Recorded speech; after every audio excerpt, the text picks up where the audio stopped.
Good evening. This is Catherine Waters coming to you live from 125th Street and Clayton Powell Boulevard in Harlem.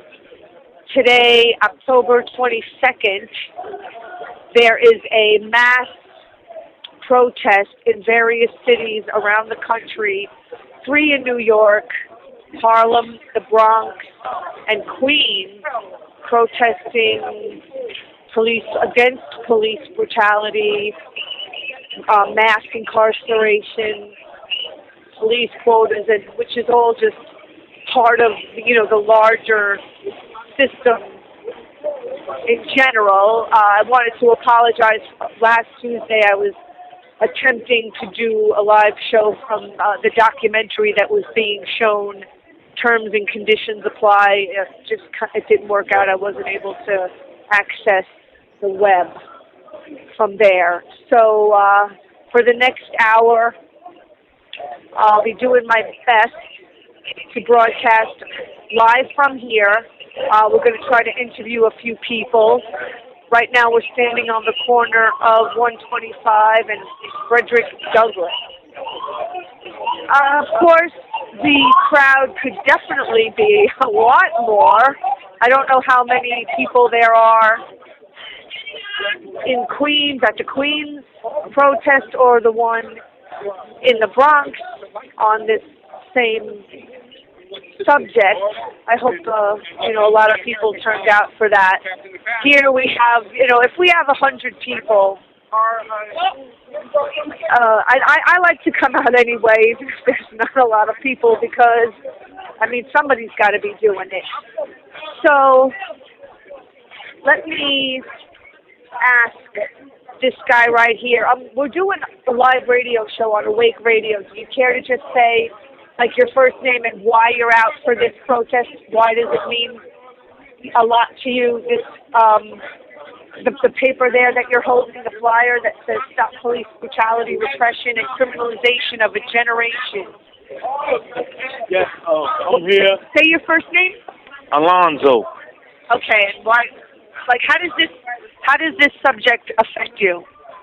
In many ways, the massive incarceration that they're using us like livestock, almost human. It just right. It just changed the form of it. And it's a corporation. It's not just someone doing something wrong and they being punished for it, or taken out of society for being a menace within the society. It's a corporation. It's a money thing. It doesn't matter. So that's one of the reasons. And so it's basically like a debt system. They need to create the criminals that the system needs to keep going. Exactly. Right. Exactly. And at the same time, make money off of it, like live cattle. Right. You have to produce a farm or field of cows, and the more cows you get, the more clientele that you will get is selling meat or having that livestock. So it all comes down to, I don't want to use the word capitalism because I don't believe that that's what it is. I think it's, a very unhealthy form of capitalism. Some people call it crony capitalism. That's what it is. It's cloaked in a mask.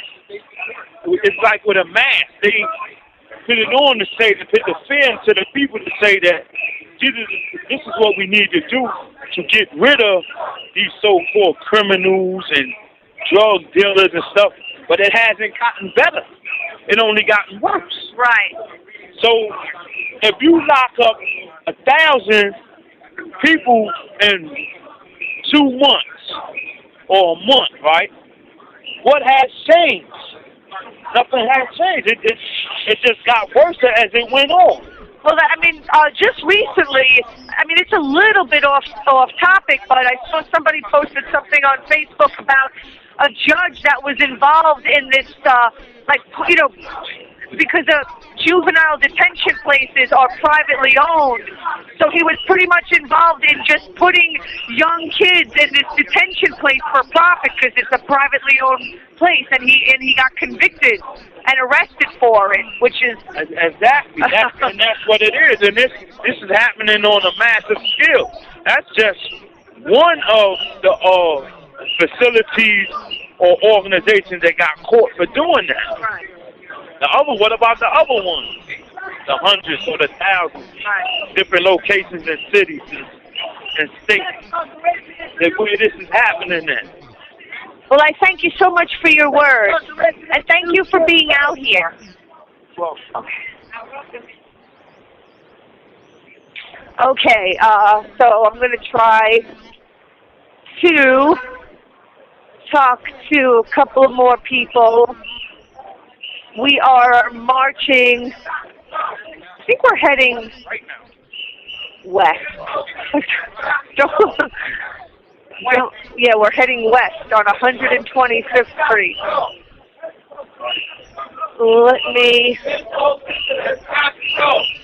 We're doing live radio on Awake radio.co.uk. Do you feel like just saying a few words as to why, even if it's just a sentence? Times for people to just stand up and speak out, because we're living in a system that disregards humanity, disregards the earth, and it's scary. Time is running out. We have to stand up. Absolutely. Thank you.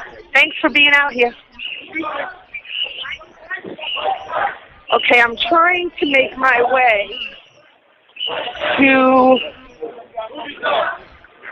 Okay, here, let me talk to Jason. Tell me your name again. Jake, sorry. I called you Jason. We're doing live radio. Do you feel like saying a few words while you're here? You're involved with Deborah Sweden, World Can't Wait, right? Yeah, we're here. We're protesting police brutality and mass incarceration, which is an increasing problem in this country that really doesn't get talked about enough. The United States of America has the highest percentage of its population in prison than any other country, but you wouldn't know that from watching the news. They never really want to talk about that kind of stuff. They want to talk about squabbles between the right and left that frankly seem petty in comparison. You know, we spend more money on our military and our prisons than we do on anything else, yet whenever there's a budget crunch, what do they want to do? They want to take money from poor people, call them entitlements, what have you. Meanwhile, we spend hundreds of billions of dollars every year on military and prison and, locking up poor people. And it needs to be the opposite. We need money on food, not prisons. That's what we need to be spending the money on. And that's kind of what we're raising money or raising awareness for here today. That's a bit of a Freudian slip. Right, raising money, because I know, like, 9 times out of 10, that's usually, like, what we think of as the solution all the time is to throw money at things and think it's miraculously going to solve our problems. Absolutely. And, you know, I think certain charities do a good job helping the poor, yeah, but I think, we also need to get people involved politically and then kind of change the direction this country's going. Okay. Is there anything else you'd like to add? No, that's about it. Call your congressman, figure out who your representatives are, and let them know that you're fed up with this. Also, join us in the streets. You know, look at the activists in your area and figure out how you can get involved. Right. I mean, I know it's not easy for people to change. I mean, I know, like, people talk a lot about, I'm sorry, the gentleman that stood on the little stepladder earlier and was talking about, you know, like we hear so much, they don't want you to believe that there's anything that you can do. They want you to, teach your kids like there's nothing you can do. What do you, I mean, because that is a very common theme. So, I mean, I look at everything in fitness terms. I mean, if somebody wanted to, like, lose weight, you start exercising and eating right. I mean, you change, like, just little habits in your life. I mean, just, a little bit, I feel like, could make such a huge difference. If everyone did a little bit more, came out just a little. It doesn't, people look at the big picture and they get intimidated. Oh my God, like it's such a huge problem. We can't possibly change it. But there's so many of us. If everybody just did a little bit, Absolutely. I feel like they wanted us to feel that way with stop and frisk, but due to overwhelming pressure from the public, that got shot down by the Supreme Court. I mean, granted, they're in the process of appealing that right now, but that's why I think what we're doing right now is even more important, because this stuff does have an impact, This country, this government rather, is good at getting people to put the blinders on, to really just look at things as, two-party, red versus blue, nothing we can do outside of that. Whereas when you see people out on the streets letting you know, hey, this is an issue, here are ways that you can do this, it gets people involved, and that's what people need to do. I mean, the whole point is for people to feel powerful. And as long as people continue to depower themselves by saying things like there's nothing you can do, I mean, people have no idea how much healthier I believe that their lives can be, that how much healthier they can feel, how much more energy they would have if they did things that they don't normally do and just come out and walk a little. I mean, sure, it feels strange, but that's the whole point, is to do something different. If you continue doing the same thing in your life and continuing on the same path, you're just gonna create this oppressive world that your kids are going to be left to live in. Yeah, absolutely. That's why I feel it's great to get out here, to be seen, to let people know what we're doing. That's why I'm trying to hand out flyers, because people walking past, it can be kind of quick. They see the signs and they know roughly what we're talking about. But it's good to have something to hand them that they can look at, on the subway, at home, whatever. That really kind of spells it out better and lets them know where they can go for more information. More importantly, what they can do, because it's not. I feel like our message isn't, or at least shouldn't be, like anti-police officer. It's not anti-police officer. What some people kind of have that attitude. It's not anti-police. It's anti-policy. It's the policies that are made by. It's an anti-debt system. I mean, you shouldn't have to create criminals to keep the system going. You should just go after, especially the bankers. I mean, why haven't they put any of them in jail? Yeah, absolutely, and that's what I feel like we're kind of letting people know. It's not an anti-police officer message. It's an anti-policy. We are against the policy that locks up more people than any other country. That's what we're protesting here, and that's what we want people to get politically involved in. Well, thanks so much, Jake, and I'll see you at the next one. Thank you. Thanks for being here. See you there. Okay, now we have, right next to Jake, is Deborah Sweet of World Can't Wait. Hey, Kat. Hi, Kat. Here we are marching in Harlem. In West Harlem, we're going to the project. We're marching down 125th Street. We just passed the Apollo, and we're still marching west.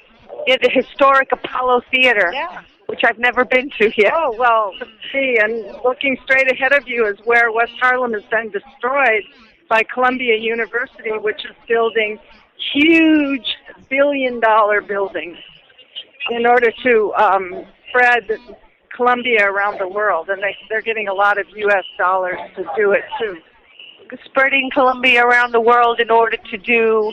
Oh, I don't know, to spread biotechnology, to spread drone warfare, to spread all sorts of technology that's not going to be used for the most part to benefit the basic people of the world, but it will be used for industry and the U.S. government, and especially the U.S. Military. It's really outrageous. All of this, you can see it. They displaced thousands of people from West Harlem, and they're putting up these huge buildings because they have a mission of colonizing the whole west part of Harlem. So, right, now we're standing... Not specifically why we're marching today, but it's related to the fact that in this precinct we're in, which is the 28th precinct of Manhattan, it's had one of the highest stop and frisk instances in the whole city. It's the first place that we went to the precinct 2 years ago, and we shut down the precinct briefly with mass nonviolent civil disobedience against stop and frisk.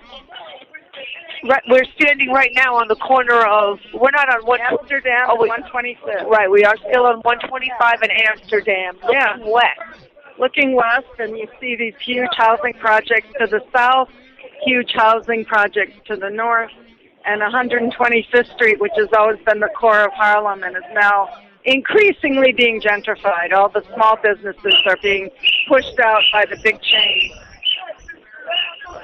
Yeah, that's happening in many, many places all over the country. Not just here. But, you know, Harlem is symbolic. Harlem has been the home of the Harlem Renaissance, the home of the black nation in this country in many ways, the home of arts and culture and political activity and thinking. And we marched down 125th Street, which has been the gathering place of the globe, to come and absorb some of this culture and to create it. So it's an important place to be marching. We've marched all over the city over 18 years to stop police brutality. Almost all the marches have been bigger than this year. This is the smallest one I've ever been involved in. And, you know, there's different reasons for that. For one, we split up and we're marching all over the city. But, you know, I don't have an explanation for the rest. Yeah, I was saying earlier, I hope the ones in the Bronx or Queens ended up being a little bit larger than this one. But they didn't have any more heart than this, I'm quite sure. Right. We had some good speeches, and we had some people really thinking and putting out a lot of systematic information and saying, like, look, we're going to continue this no more. It's completely intolerable that you have a police state and you have 2.4 million people in prison right now. Completely intolerable. 25% of all the prisoners on the entire globe are imprisoned by this country, which has only 5% of the whole population. And in jail for total nonviolent acts. Well, in many cases, yeah, it's just drugs, and it is systemic. The percentage of people arrested has just shot up since the so-called war on drugs begun by Ronald Reagan in the 80s. What about... Really an outrage. What about things like the privatization of prisons? Do you think that has something to do with it? It has something to do with it, but that's not what's driving it. What's driving it is the fact that they can't employ all the people that live in this country, and they need a permanent unemployed underclass. And that's why the prisons have been built, not just because they made some capitalists some money. That has something to do with it, but it's not the driving factor. The driving factor is people got to go into the military, people go into the prison, or for a lot of people, it's just, you're going to be wasted. If it's not literally by the system, it's by the drug trade or whatever you've been forced into. And that's really intolerable. It just doesn't feel bearable. It makes you want to rethink having a child, doesn't it? I mean, where are they supposed to go? I mean, what are they supposed to do? I mean, there really are not that many jobs. And I mean, what is left but, you know, just doing things purely for the money, kind of. I mean, so even if you're like a dental assistant or... Yeah. Well, you know, there's not an epidemic of police brutality against dental assistants per se, but I mean most people. But it is really of people of color. And today, you know, I'm sad to say, most of the people marching today were black and Latino. I don't know where all the white people are of conscience and people who really care about stopping this whole direction. They need to come out with us. Go to stopmassincarceration.org. and worldcan'twait.net, and we have some things you can do right now to take responsibility for changing this. I mean, what about things like, you know, being on public assistance and welfare? I mean, do you think the system wants to keep people kind of dependent on the system and unemployed? Is that by design?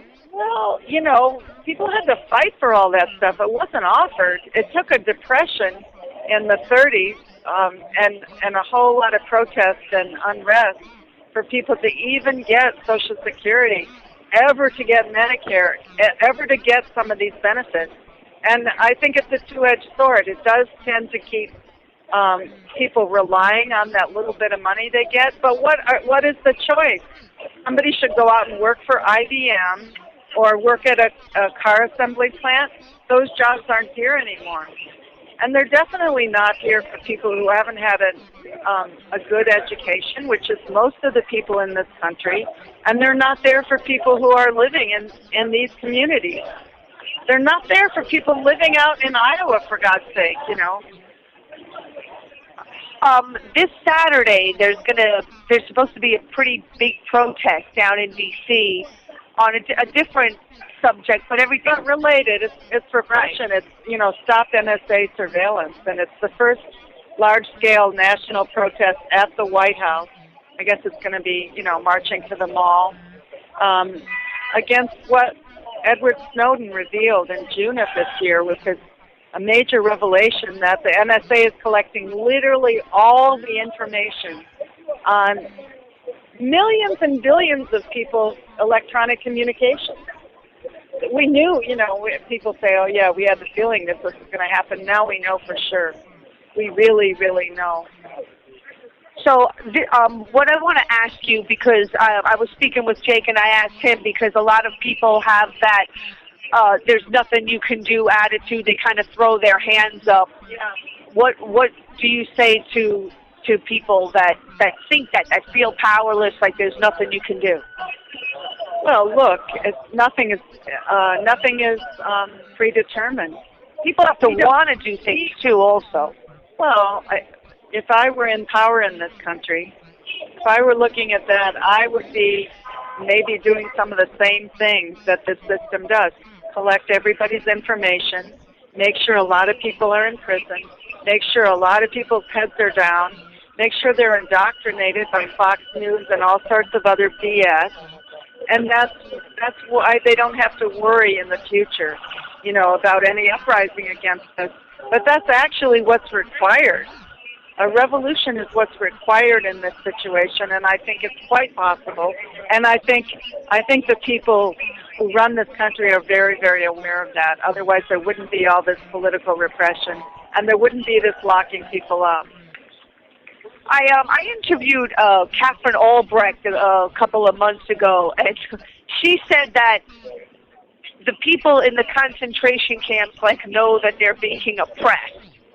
So, I mean, hopefully it won't have to get to that, extreme. People locked up know they're being oppressed. Yeah, and they just think either they deserve it. But do the people out here in the streets know that they're being oppressed? I mean, hopefully it doesn't have to get that bad,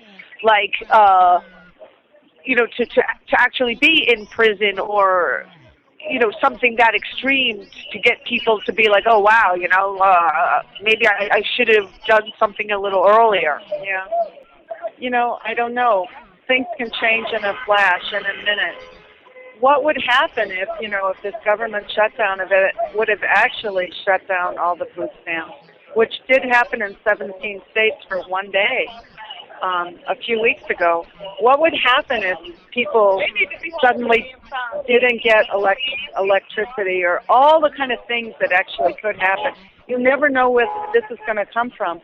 The big question is, are there going to be people to lead in a different direction? Or is it just going to be that the system says, well, too bad, you all are just screwed? We can't allow that to happen. We really have to create a situation where there are people stepping forward to change this.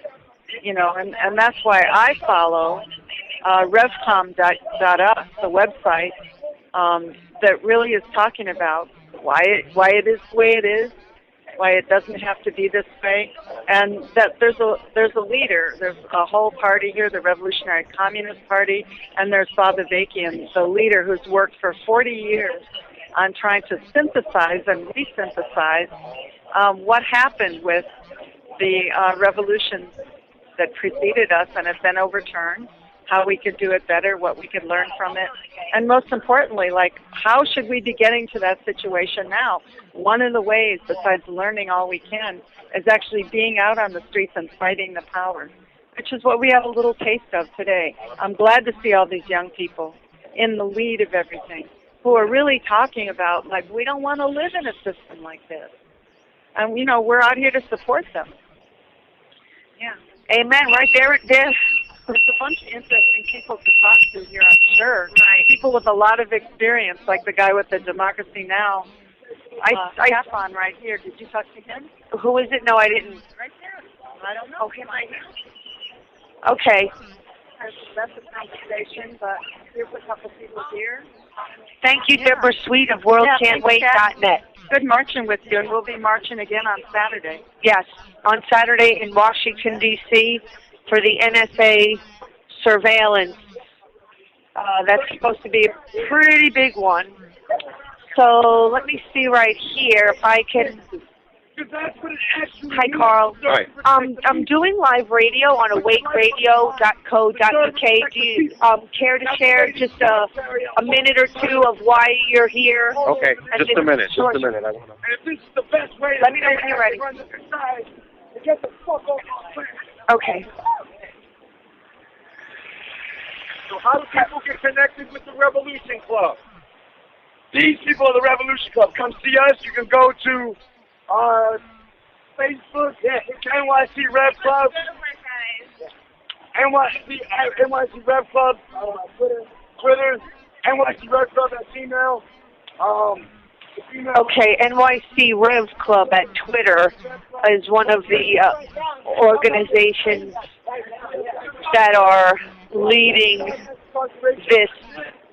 Oh yeah, massincarceration.net is another one of the contact information. Is there anybody else who wants to say something? People who have had family members killed by police. We're doing live radio. Do you care to say just a minute or two of your organization? Sure. And as we leave out of here, I'm sure people know. Okay, it's just going to take him, he's making a quick statement. For those, also you can check my YouTube channel when I go home and upload my videos at April, like the month, Waters, Watters on YouTube. Cops are not here. I have, Cops are here. Serve and protect the system. That's meant to oppress us. You will not be silent. okay, I'm sorry, say your first name again. Jamel Mims, J-A-M-E-L. And your organization is? I'm with the New York City Revolution Club and the Stop Mass Incarceration Network. And this is a really important subject for you because... Well, today is the October 22nd, the 18th annual National Day of Resistance to stop police brutality, criminalization, and the repression of a generation. And look, we're looking at, it's particularly important, October 22nd, not just because 18 years, just because this has been going on for 18 years, but because you look at all the things that have been happening. You look at the rash, the target that's been painted on the backs of Black and Latino youth. The fact that we're living in a society that this post-Zimmerman trial society where not only police can wantonly murder Black and Latino youth, but anyone who is in fear, any random racist vigilante, and whole sections of people are being whipped up to do just that. And what you see being reported in the news every other day is just yet another case. Yet more and more excuses that don't excuse. You know, you had Jonathan Farrell, a 24-year-old youth whose car broke down in North Carolina, who ran towards police, who shot him. Ronaldo Cuevas in the Bronx, whose bodega was being robbed, ran for help. Cops again shot him there again. Was that the guy? Right. There was someone whose car broke down and they went to go knock on someone's door. Jonathan Farrell in North Carolina. Wow. And again, this is day after day after day, again and again and again. We see this happen like clockwork. You Google police murder and you see the same ugly pattern repeating itself of unarmed Black or Latino youth being gunned down time after time after time again. And this fits into a whole system of mass incarceration, stop and frisk, wanton police harassment, where the more arbitrary the murder or the harassment, the more it serves to remind an entire population that they need to just watch their actions, that they need to, in fact, just stay inside. That if they begin to lift their heads and to question any of this, well, then they already get met with untold repression anyway. So if you begin to speak out against this, well, then we'll really come down on you. And myself and Noche, the other young revolutionary who's been out, who's out hosting this and is one of the leaders of the Revolution Club, have been targeted by the police and attacked by the police for just that, for being just that. So this is, in fact, we're at this. It won't go. It's not like it'll go away. It's not like things will return to how they were before Trayvon Martin was murdered and George Zimmerman got off. It'll get resolved either way. Either this is resolved and this is the new normal, or this is resolved on a and repolarized for revolution to actually get out of this shit. But it's not like things will just go back to normal. Right, exactly. That's why this is so important. I mean, unless the people stand up and do something, I mean, not like it's going to just continue to go with the way that it's going. It's almost as if there's nobody behind the steering wheel of the system. It's as if momentum has just completely taken over. Right. The snowball effect. Well, what you're dealing with is actually it's anarchy that's even at the top that they have to deal with. I mean, it isn't a settled question. They have to actually look. The only reason George Zimmerman was arrested is because thousands actually took the streets and stood up. And they actually had to make concessions. But the contradiction they have is they actually do not have a viable future for the people they wantonly discriminate against and harass. They actually don't have a future for the masses of black and Latino youth, but they claim they do. They need you to be the chopped meat. Right. But even now, they have no way to continually profitably exploit that same section of people. Whereas their parents and their grandparents, well, yes, the chopped meat that's fed into that meat grinder, where they could work in those factories and be the scabs, right? Even now, they're not even jobs to have scabs for. So all those cities, you look at Detroit, you look at New York City, they've been rapidly deindustrialized. These are places that no longer can profitably exploit the same sections of people. And so what do? They treat them with the policy of containment. Because they know, just learning from the experience, very real lived experience of the 60s, when that same section of youth rocked the system back on its heels, this system learned that was actually a huge problem for the system. So that's why they do the things they do. That's why police brutality and wanton harassment, it's actually not outside of the scope of what they do, but it serves the entire system that upholds all of it. It's the tool of violence they use to uphold all of it. Right. It all falls under the umbrella of, the big C word. Capitalism. Right. Yes. I don't like to call it, because to me, I was just saying this to someone earlier, it's not healthy capitalism, it's just an extremely ill, I don't even... I'll paraphrase Engels on this one with, where he talks about the quote-unquote rosy dawn of capitalism, where he's referring to, you look at a place like America where capitalism developed on the spine of the genocide of Native Americans and the theft of whole sections of land and the enslavement of African Americans and the enslavement of millions of Africans, 12 million Africans. This is actually the quote-unquote rosy dawn of this capitalism. So I would even challenge you further to take those sentiments to their furthest degree. Healthy capitalism. There is no healthy capitalism for the masses of people. Capitalism is a system that relies on the maintenance of pariah classes, patriarchy, and the oppression of women, and it actually relies on a pace that you can exploit and grind into, that you can grind in a pocket. Without that, you actually don't have capitalism. You actually don't have people pulling up themselves up from their bootstraps unless they're the necks and backs of masses to do that upon. Right. It all fits in. So, right. It's just like a breaking down. There's absolutely nowhere to get any kind of leverage from at all. Right. Well, it won't. Look, if we're thinking of finding solace from any quarter of the system, it's not going to come from that. They all support one another, and there isn't a driver. There's no Illuminati or some section of people behind it.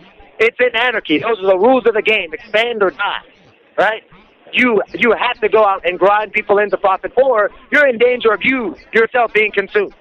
Right? That's actually contradictions that rulers of the system up at the top that they actually have to deal with, and it makes them do the things they do. It's why they can't stopping and frisking people, even if they wanted to. They couldn't stop police brutality, even if they wanted to. Right? They're so invested in everything there. They got families, they got houses and mortgages, and everything is built on, for the little guy actually turning and using their fellow man to feed off of, so that they have a job and can pay their bills and their mortgages and their whatever. Like, I was going to say their child's future, but anyway, thank you so much No problem.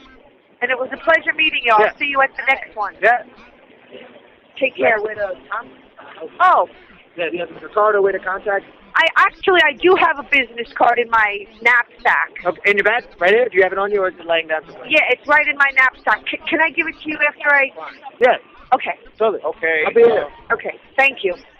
I was about to do another interview. Oh, let me catch him then. That's him, yeah. Okay, next up we got Okay. Mr. Carl Dick. Hi, Carl. How are you? I'm fine. Yeah, it's Awake Radio. It's an online radio station. All right. It comes from the UK, but there's a lot of the hosts are based here in the US. Okay. And so I was at last Monday when you spoke at the Revolution. I remember you. Yeah, I I was remember. pretty much sitting right there in the front. But I gave the video. It's on the Revolution Books website. Yeah, I know. So it's not on my YouTube channel. I gave the card to the Revolution Bookstore. Actually, I didn't give it to them. But anyway, so you do work with Mr. Colin, Professor West? Cornell Cornell West. West, yes. And what is the work that you do with him? Okay, well, I mean, basically what I do is I make revolution. And as part of that, I have discussion and dialogue with other people who are looking at the situation, trying to figure out why it's like it is and what to do about it. And Cornell and I have done 6 dialogues on the theme of In the Age of Obama, What Future for Our Youth. Cornell and I have also taken to the streets together and been in jail together. We called for a campaign of civil disobedience to stop, and frisk, which we began 2 years ago this past October right up here in Harlem from the state office building where we started today and marched to the precinct. So Cornell and I fight the power together. We discuss, debate, and dialogue over what it's going to take to get rid of the inequities that people face. And for me, all of this is a part of making revolution. Like today, October 22nd, I co-founded this coalition, which held rallies and marches like this one here today, in more than 30 cities across the country and 2 more in Canada.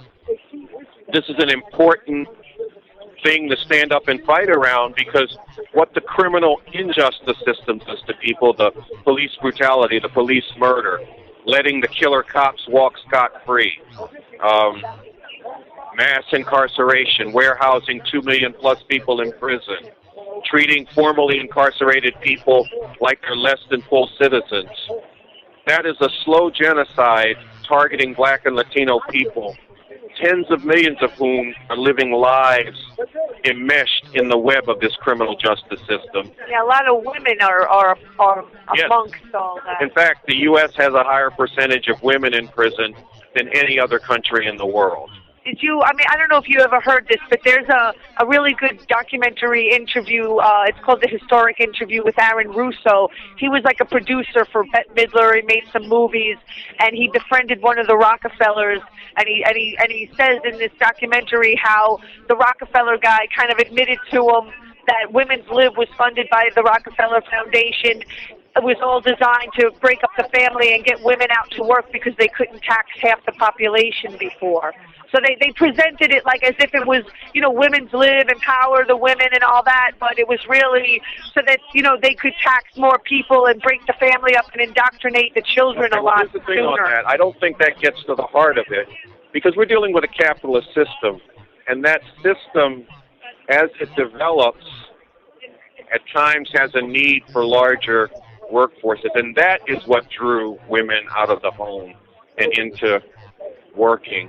And also the immiseration of people, because it became a thing where families needed 2 incomes to survive. Yeah, gee, I wonder why that is. The devaluation of the dollar. Something going on that was larger than just individual choice, but it was actually the workings of a system.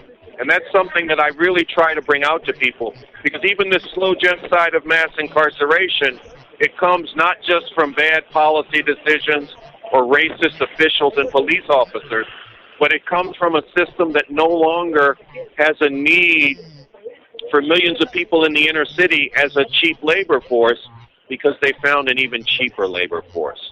They've shipped factories halfway around the world. They found a younger mistress. Where they can pay people much, much less than they pay people here and work them in much more dangerous conditions. But then that has meant child exploitation, child labor, and worse. You know, those fires in those factories in Bangladesh are one end of it. But then the other end here is that millions of young people are left with no legitimate ways to survive and raise families. And that's where the program of control and suppression comes from. So people have to step back and look at this system and how it works and how it is the source of all of the problems that we face. And then from there, we need to, and like I said, we are building a movement for revolution, and people need to get with that to get rid of a system that's based on amassing profit in the pockets of a few at the expense of the overwhelming majority of people. What do you think? There's some people in the Occupy movement that are trying to get fair wages for, like, the people working at McDonald's. Do you think that's an answer to... There is an exposure value to showing how these people are being paid minimum wage and the corporations that they work for are raking in billions. But what we really need is we need a revolution to get rid of a setup, again, where there's corporations that amass billions of dollars on the sweat and labor of the majority of people, not only in this country, but all around the world. That's why I'm part of building a movement for revolution. That's why I go at things the way that I do. And everything. It's not just police brutality, the oppression that comes down on women, the wars for empire. I come at all of that from the perspective of revolution, nothing less, is what we need to deal with it. Thanks so much, Carl Dixon. I'll see you at the next protest. And maybe before then. Yes, hopefully, too. Well, you're not going to... the benefit, you'll see me. Okay, and also, I have a flyer in my... I have to...